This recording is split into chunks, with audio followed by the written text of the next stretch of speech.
It's now time for The Journal, WBGU-TV's award-winning public affairs program, with your host, Steve Kendall. This is where your community matters. Local people, local issues.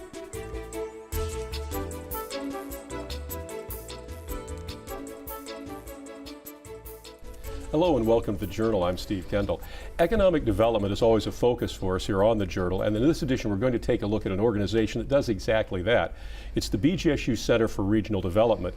And joining us from the center are the director, Dr. Russell Mills, and the assistant director, Will Burns. We want to welcome you both to The Journal today.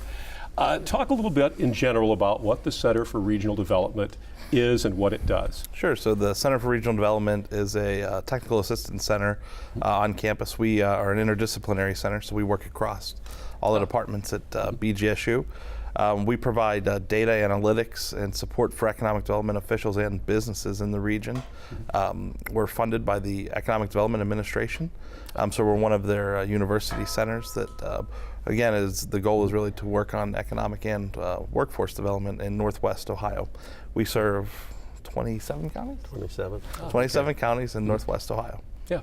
Now, when you talk about technical assistance and workforce development and analytics, obviously, are a lot of that now. What are some of the projects maybe you've worked on that people would be familiar with over the last couple of years? Things that they would say, oh, that's something the Center for Regional Development's been involved in. I can give you an example of one. We worked with Fulton County and the Maumee Valley Planning Organization on an economic development project that involved running a new raw water line to serve the Nature Fresh Farms. Oh, okay. Which is the big greenhouse, Canadian greenhouse that was built in Delta, Ohio. Yeah, out there along Route 2 or whatever. Correct. Yeah, okay. Yeah. That's a huge facility. It's a big facility, and they needed untreated water to make their operation more efficient. So, so we work with them too. Yeah, and we've also worked with the Toledo-Lucas County Port Authority on gaining more access, air transportation service at Toledo Express. So we've done some background research for them, some business travel surveys, and we've also done some economic impact analysis for them on the impact of the new flight to Charlotte that they've had. Well, it's not new anymore; it's been a year, but it's new. Yeah, and any development at the airport is always a benefit in any number of ways, because access, getting in and out, that sort of thing is always good. Connecting to other areas. When you look at it, it was interesting because I was looking at some of the white papers and some of the documents that you guys have presented over time, and I thought it was interesting, some of the things about the Toledo area itself. And one of them was interesting because we're number 2 in terms of people coming here for outdoor activities, which I guess I know that obviously we have a lot of recreational things, but that kind of struck me as interesting that we're number 2 in the country according to a particular study. Yeah, I think it speaks to what really should be one of the key things we focus on in this region is marketing the quality of life we have, the reasonable cost of living to folks who want to come here and live. As I've shared with you many a times, right? Our demographics in the region are a challenge, right? We do lose people, but I think one of the things we need to focus on are the good things we do have here, and really promoting those, not just internally to keep people here, to retain them, but also to attract new people here, to come to school here, to work here. Sure. For those reasons, I think it's really one of the things we need to focus on in the region. Yeah, because obviously the population, and it's not unusual for Midwestern industrial cities, which Toledo, although if you look at the employee base now, some of it's industrial, but a lot of it is really now medical related and educational related, but it's not unusual for the population to show some consistent drop, and that's a challenge, and especially with the younger demographics too, although there was something good about millennials in here too, which I thought was interesting, because that's the challenge, is keeping people who live here, educated here, keeping them here. Yeah, I think something that doesn't get enough attention is, you mentioned healthcare, right?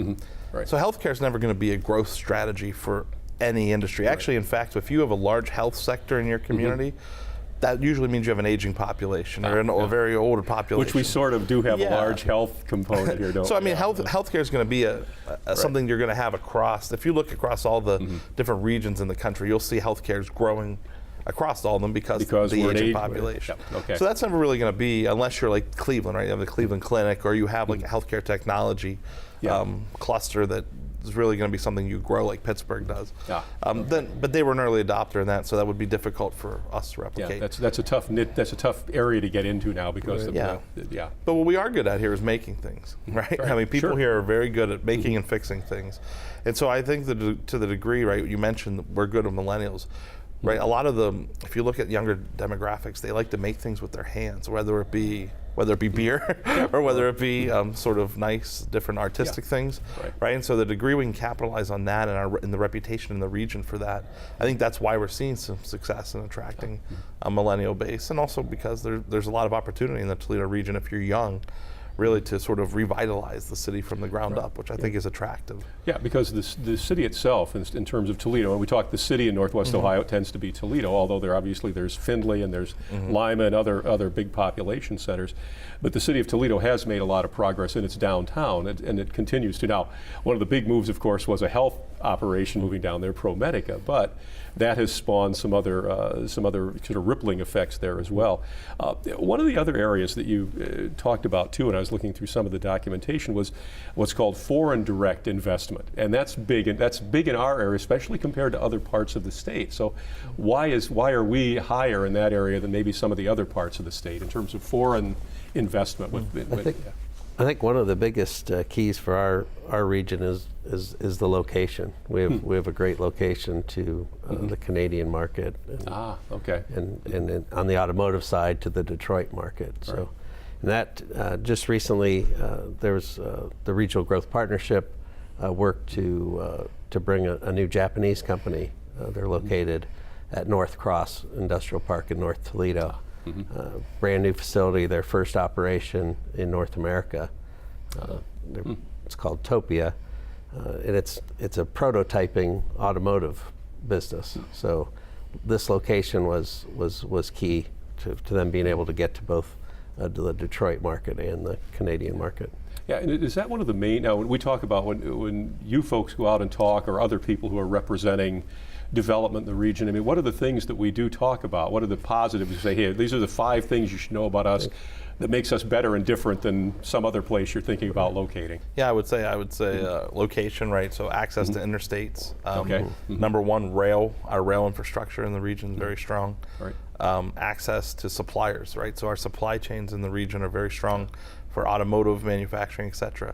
The report that you mentioned that we talked about, right? 1 in 10 jobs in Northwest Ohio is supported by a foreign company, and over 47% of our regional output is supported by foreign companies. And again, that's mainly attributable to FCA and the Jeep plant. Right. But still, I mean, just realizing the impact that these companies have, and this is a potential growth strategy. When I talked about attracting young people, I wasn't just talking about domestic. Sure. I'm talking about international as well. Global, right? Sure. And so I think that the degree we can really focus on the assets that make us attractive to manufacturing, trade and logistics, those industries, and bringing young people from overseas here, I think that's a very reasonable and a strong strategy for the region.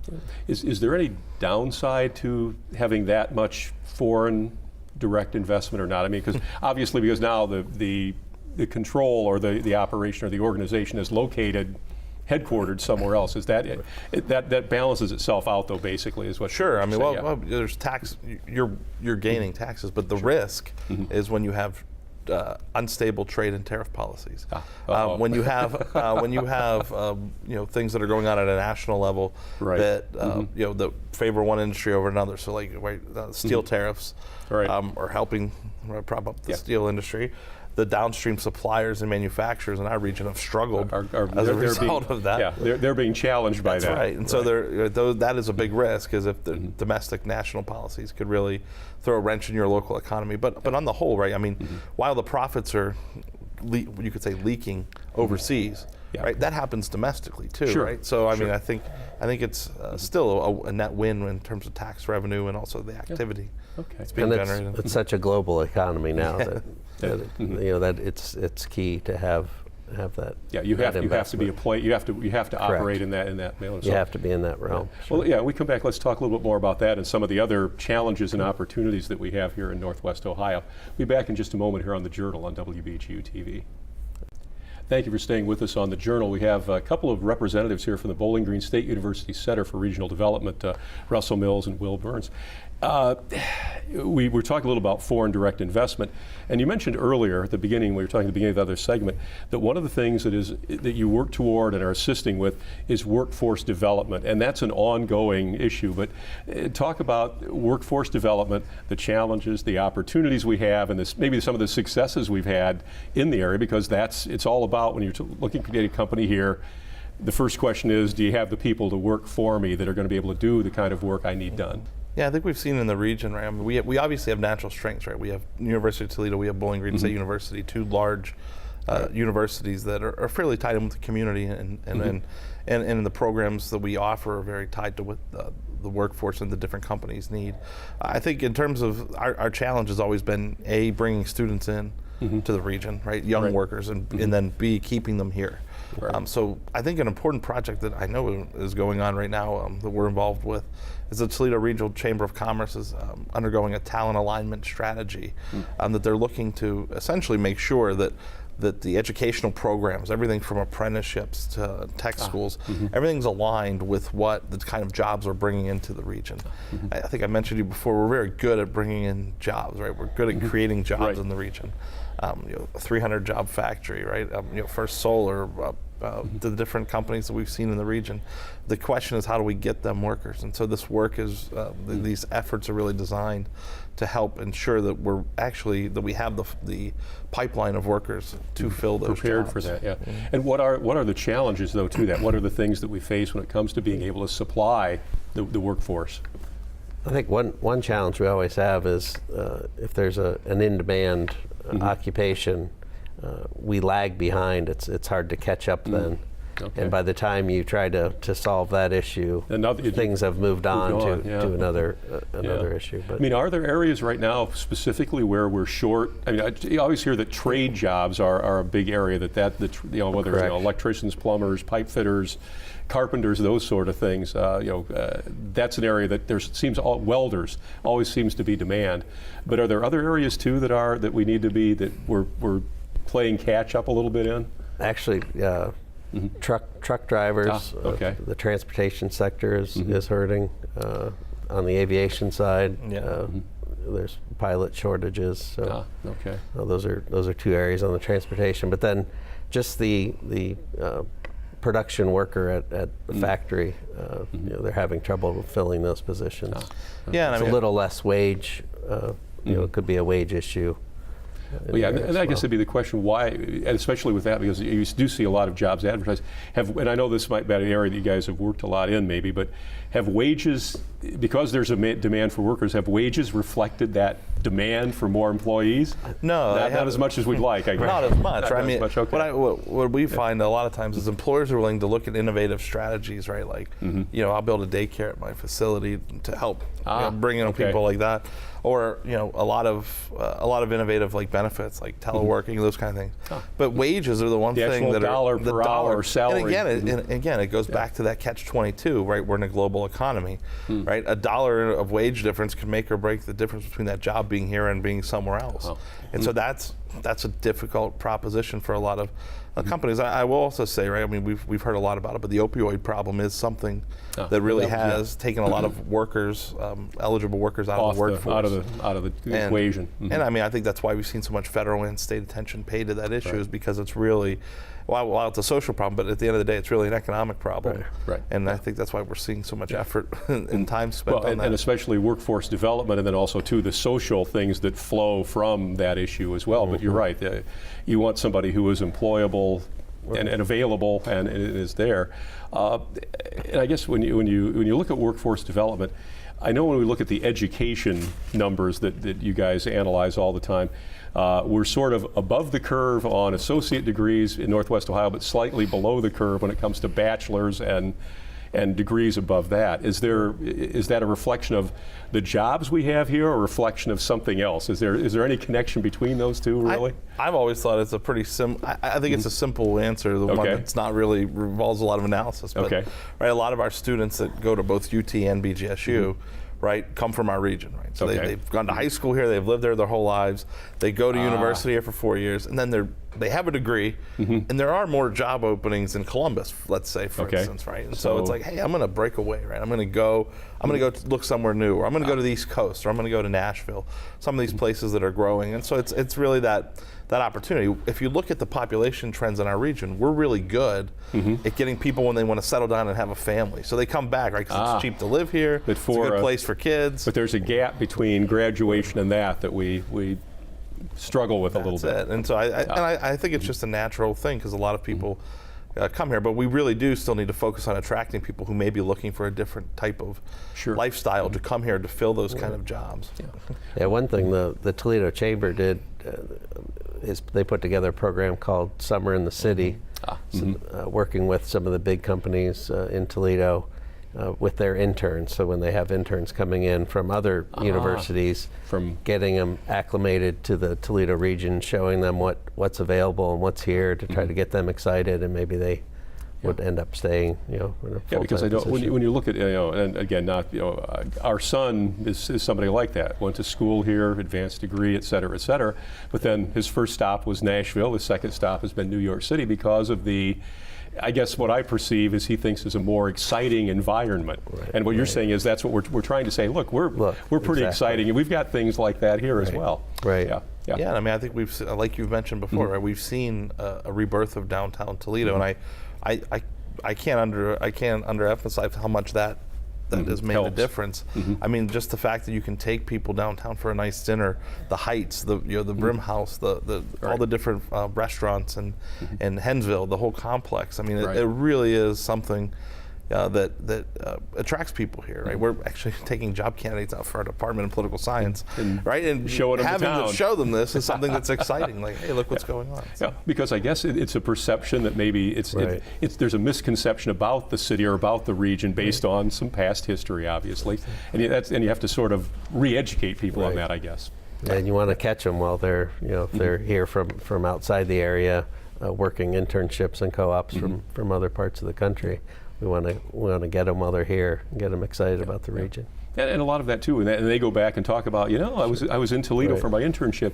It's actually a pretty cool place. I mean, or the region, or there's all these things to do. We never knew. I guess that's the trick. And to be honest with you, I've often said one of the things that keeps us back as a region is the defeatism of the people who actually live here. Right? I think we need to be better ambassadors for our own region. A lot of times people here have a negative perception, and they'll say, oh, it's Toledo, it's always going to be Toledo. It's just the way we do it, and I mean, I think until we really break that, both on the media side, really doing more good promotion of what we're doing, marketing our region as a whole more proactively and in a more positive light, I think doing those things would really make a big difference and bring people in. No, and you raise an interesting point, because obviously one of the big regional things, we're going to have to come back, there's got just a moment, but something to think about, the whole issue of water in the region. It's one of those things that hangs out there that maybe people from the outside look at and go, really? I mean, really? You're having trouble figuring that out? Can we talk a little bit about that? We come back over whatever level we're comfortable with. We'll be back in just a moment here on The Journal on WBGU-TV. You're with us here on The Journal, and we're talking with the Center for Regional Development at Bowling Green State University, Russell Mills and Will Burns. And I touched real briefly on it, I don't want to dwell on it a lot, but the water issue, regional water, the inability so far for everybody to get together on a regional water plan, and especially given what happened 2 or 3 years ago. How do you guys deal with that? Because I'm sure occasionally when you're talking to people outside of the region, there probably is a little bit of a question about that, or at least a reference to it. So how do we work with that and make that into how do we explain that to people, I guess? Well, I mean, I think issues around, I think regions around the country have these types of regional issues. I think for us though, right, I mean, at BGSU, we become very involved with this issue with the announcement of the Lake Erie Center for Water Quality that we're leading as a university. And I think one of the goals of that is really to bring people together around the region to have a really good, honest conversation about, okay, how are we going to first mitigate the problems that are causing the actual environmental hazards, Right. but also then okay, how are we all going to get our water in the region? And I think that I think the degree to which different groups, Team ACOG, us, some Right. other ones can help sort of organize these kind of conversations, the degree will be better. But I mean, if you go around the country, right, in California right now, they're talking about how do we prevent wildfires, right? Sure. If you go to other places, right, they have other regional issues Things that as well. that are So, yeah. seemingly that linger more than people there would like, and the same thing. Yeah. Mhm. Yeah. Now, and you mentioned a good point because you guys are involved. I guess, do you see yourselves as sort of being able to bridge those sort of different discussions or different points of view that people have? Because when it comes to economic development, there's everybody's sort of in it for themselves. When you look at counties or whatever, port authorities, that kind of thing. Do you guys kind of work in that area of trying to bring more people together and kind of be sort of the neutral party in that? Is that sort of a little bit of your role? Sure. We actually, at the Center for Regional Development, acts as the administrator for the Northwest Ohio Regional Economic Development Association, which is a group of 12 counties. And that organization tries to get everybody together, provide not only information, professional development, but also get people thinking more regionally. Yeah, we use our State of the Region conference, which this year will be our 17th annual, March 11th at Levis Commons, and this year we're focusing on connected to the world, sort of this idea of the role of foreign direct investment and the role of global supply chains in our region. So we use those types of events, and also our position as being not a neutral third party with the university who can really go out and help. And we're actually very trying to be more active in this area, get more involved in these big conversations that we feel we could help bring people together on. Facilitate and kind of bring people around the table and get them at least talking with each other a little better. Yes. Yeah.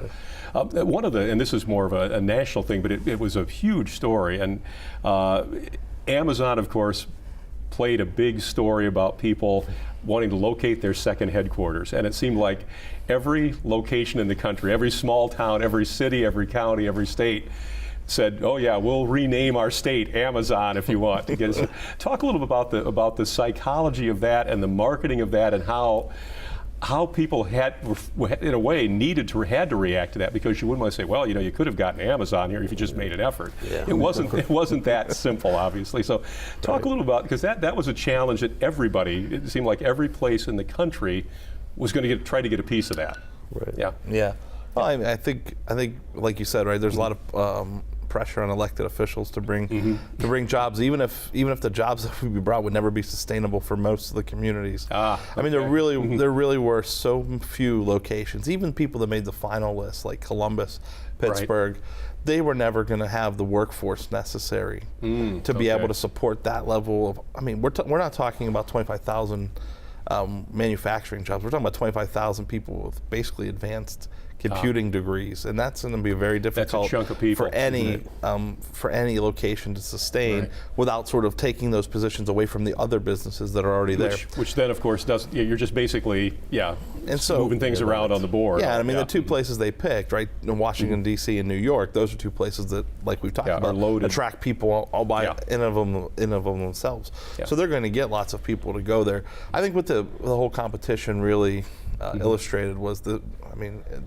competition for economic development. I mean, there were a couple cities like San Antonio and some others who decided, no, we're not going to do this because it would, for the reasons we talked about. But it really shows the degree to which elected officials will spend tax revenues to really try to attract jobs.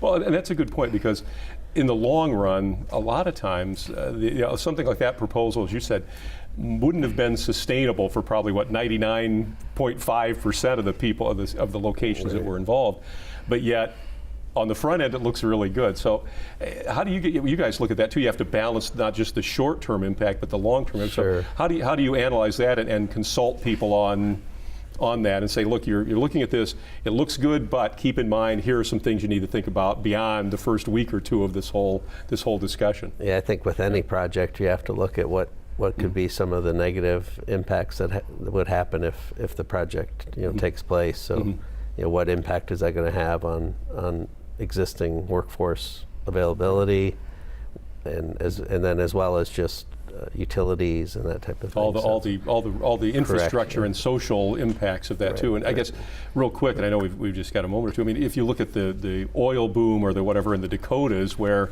it was like the Old West, suddenly boom towns. Well, that of course brought infrastructure needs and educational needs and all those social needs that a lot of those communities weren't prepared for. They had the jobs, but then all of that other stuff became difficult to balance. Yeah, and I mean, mark my words, both these cities will face that problem with Amazon. I mean, these locations, I used to live not even 2 miles from where they're building in DC. Okay. And I mean, it's going to be difficult for them to sustain that kind of growth in that little quadrant.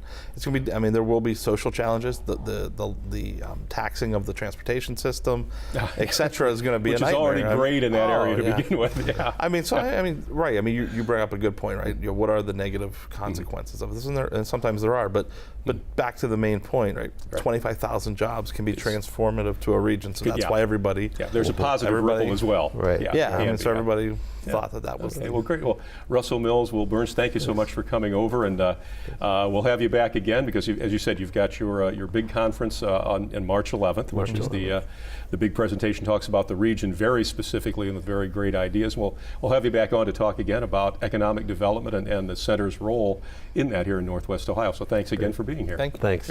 You can check us out at WBGU.org and of course see us every week on WBGU-TV Public Television. We'll see you again next time.